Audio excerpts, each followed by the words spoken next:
Assalamualaikum warahmatullahi wabarakatuh. Perkenalkan, saya Ratna Artiami, pendamping PKH Kecamatan Mipro, Kabupaten Cianjur. Saya akan melakukan video simulasi P2K2 Modul 5 Kesejahteraan Sosial Disabilitas dan Lansia, sesi 13, pelayanan bagi penyandang disabilitas berat, langkah 6, poin 3-4. Selamat menyaksikan. Ibu-ibu, barusan kan kita sudah melakukan ya permainan peta peduli disabilitas ya Bu ya. Tadi kita contohnya ada yang hidrosefalus, ada yang tangan kakinya kaku ya, dan satu lagi itu ada yang paraplegia. Nah, ibu-ibu dari permainan barusan, apa yang telah yang dirasakan oleh ibu-ibu setelah melakukan permainan ini ya Bu ya, peta peduli disabilitas. Bu Indra ya menjawab kalau hidrosefalus itu yang pertama itu ke Pak RT, dulu. Ya, ke Pak RT, terus ke kemudian ke pendamping. Setelah ke pendamping ke posyandu. ke posyandu ya. Ke posyandu ke kelurahan. Ya, kelurahan. Nah, ini ke puskesmas. Ya, tadi kan sudah saya jelaskan ya kalau misalnya ini peta peduli disabilitas ini tidak ada betul atau salah, jadi kita sesuai kasusnya. Misalnya tadi seperti hidrosefalus kan kepala besar, udah tidak bisa sekolah, tidak bisa apa-apa, dibantu ya, disabilitas berat ya, bisa disebutkan disabilitas berat itu misalnya bisa lapor dulu ke Pak RT, kemudian misalnya kalau KPM bisa lapor ke pendamping PKH. Mungkin siapa nanti yang memberikan solusi yang terbaik atau yang tercepat ya. Seperti itu ya. Bu. Nah, setelah melihat peta peduli disabilitas ini, kita jadi mengetahui bagaimana alur untuk membantu penyandang disabilitas, ya. Karena kita sebagai masyarakat harus peduli dan empati ya Bu ya. Nah, kan kalau kita melihat di masyarakat banyak ya penyandang disabilitas yang mungkin sama keluarganya terkucilkan, ada yang dibiarkan, diterlantarkan. Seperti yang tadi Bu Ida bilang ya, ada yang tetangganya katanya dipasung ya Bu ya? Ada Bu. Nah itu kan mungkin keluarganya belum paham seperti apa untuk merawat penyandang disabilitas dan bagaimana alurnya.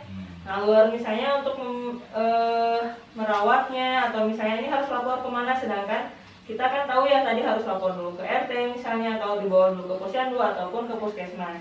Kan kalau misalnya di sini hidrosefalus misalnya ya, tidak memiliki akte kelahiran misalnya ya, ini kan bisa dilaporkan ke RT dulu misalnya ya, seperti itu. Kemudian misalnya tidak bisa apa-apa atau misalnya ini perlu ke rehabilitasi yang berbasis masyarakat bisa itu ya, tergantung kita misalnya ya kasusnya seperti apa.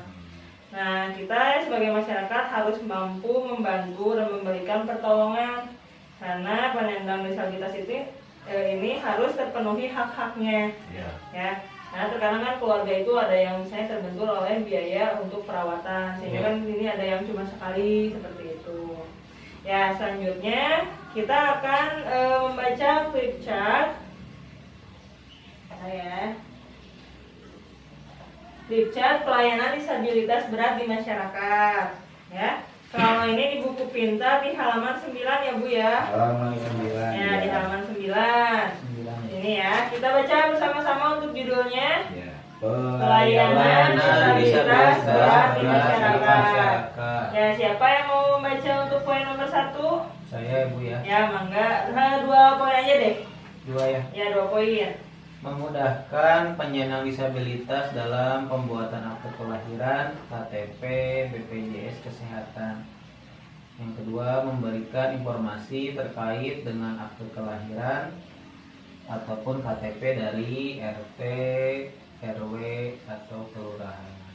Ya, sini sebutkan memudahkan penyandang disabilitas dalam pembuatan akte kelahiran, KTP, BPJS Kesehatan, dan memberikan informasi terkait dengan akte kelahiran ataupun KTP dari pihak RT, RW, atau kelurahan. Nah, tadi kan telah kita sebutkan ya kalau penyandang disabilitas itu memiliki hak yang sama sebagai warga negara. Nah, sehingga penyandang disabilitas juga berhak mendapatkan identitas diri. Kadang kan kalau misalnya keluarganya mengucilkan, nggak usah, dia juga akan sekolah, ya udahlah nggak usah ya diantar ya Bu ya.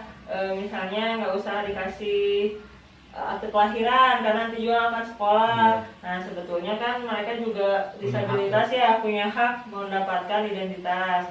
Ya kan seperti akte itu bisa dipakai untuk nanti masuk sekolah. Kemudian untuk BPJS misalnya digunakan untuk berobat, pelayanan kesehatan dipakai di pelayanan kesehatan. Karena kan tadi seperti yang contoh yang di peta kepedulian yang di bawah hanya 1 kali untuk berobat karena terbentur ekonomi. Kalau mempunyai BPJS kesehatan mungkin bisa berobat dengan gratis. Kemudian untuk KTP, nah untuk KTP kan bisa digunakan untuk mencari kerja ya. Tidak ada yang tidak mungkin untuk yang penyandang disabilitas untuk bisa bekerja. Sekarang kan banyak lapangan yang menerima penyandang disabilitas untuk bekerja. Nah, poin selanjutnya Bu Ida. Ini Bu, Udah ada kebaca. Ada, boleh.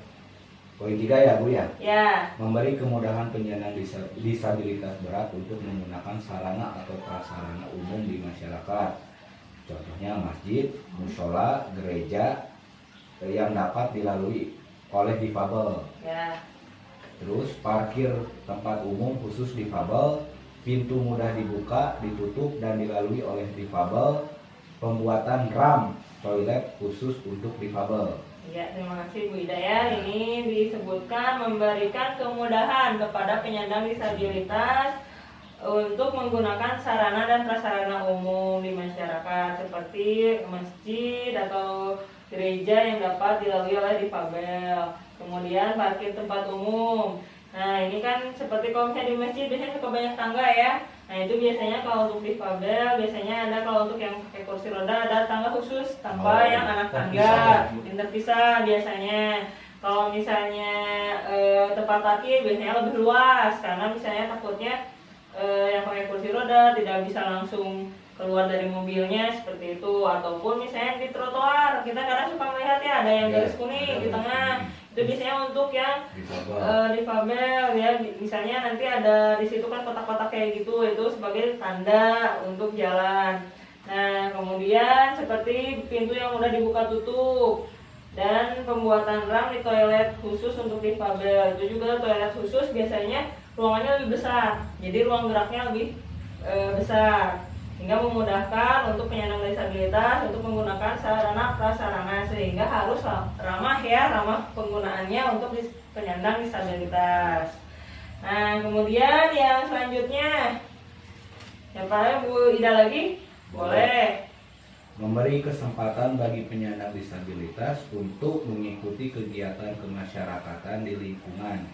Contohnya pentas seni, arisan, karang taruna, dan lain-lain. Nah, ya memberikan kesempatan bagi penyandang disabilitas untuk mengikuti kegiatan kemasyarakat. Nah, mereka itu harus bisa diajak bersosialisasi ya, jangan sampai dikucilkan. Karena kan stigma atau pandangan di masyarakat itu penyandang disabilitas itu takut merepotkan, misalnya ya, kadang misalnya dikucilkan karena ya takutnya nggak bisa bersosialisasi. Sebetulnya kan kalau kita melihat di pembahasan sebelumnya yang penyandang disabilitas untuk anak istimewa ya, yang pembahasan bulan kemarin itu ada Getun ya. Getun. Ya film Getun itu kan dia bisa disabilitas tapi memiliki kelebihan, misalnya memainkan alat musik atau misalnya suaranya bagus, berprestasi, sehingga kan bisa ditampilkan ya cara pentas seni misalnya di masyarakat seperti 17-an ya, diikut sertakan atau misalnya ikut lomba-lomba. Nah ataupun misalnya sekarang sosialisasi di masyarakat itu seperti datang ke posyandu misalnya ya, ataupun arisan atau karang taruna ya. Selanjutnya coba mau Pak Saya. Boleh Bu Iin. Memberikan informasi jika terdapat keluarga dan penyandang disabilitas memerlukan informasi rujukan dinas sosial, lembaga masyarakat, dan puskesmas. Nah, memberikan informasi jika terdapat keluarga dan penyandang disabilitas memerlukan informasi rujukan dinas sosial, lembaga masyarakat, dan puskesmas. Ya, terima kasih Bu Iin. Ya, tadi seperti yang kita lihat di permainan peta peduli disabilitas ya, kita membantu merujuk ya, berarti membantu mencarikan solusi untuk informasi-informasi bagi penyandang disabilitas.